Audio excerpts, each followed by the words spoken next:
你得到了西开的宝石，就是母路给乞丐母的宝石，就是开路给就是买的宝石。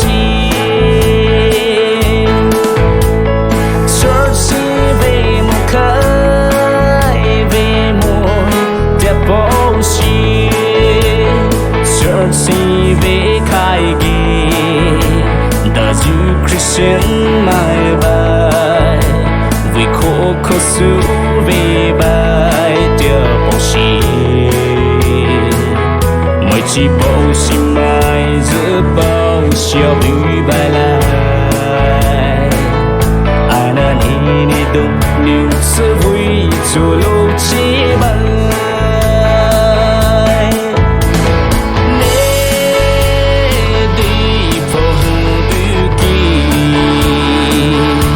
ni solo solo ni tana talo ha vui su ge ni chi bao xi la ha xi su khai ge de du ro bao xi kai ne sa do ni ne do su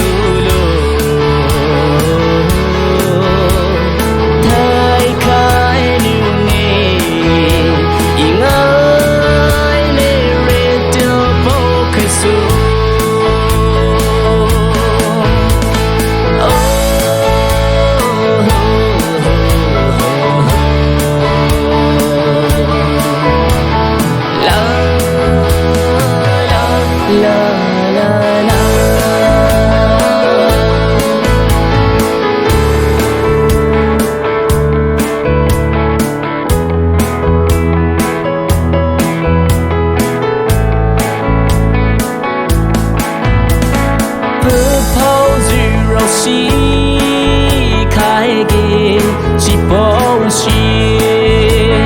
dịu rau vui khai ghê bình hơn yêu vui mô khai chờ bao xì tu ha su ha khai ghê tu ha chờ bao xì tu như khai lu ghê khao xuôi để yêu bao xì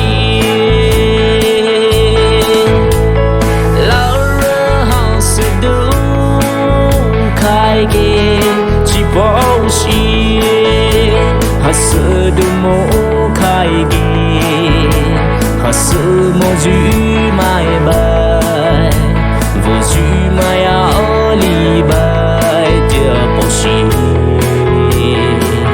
lâu với li su ghê lâu su xì mai bù lại chỉ với li bao ghê chỉ bao xì dư mai dần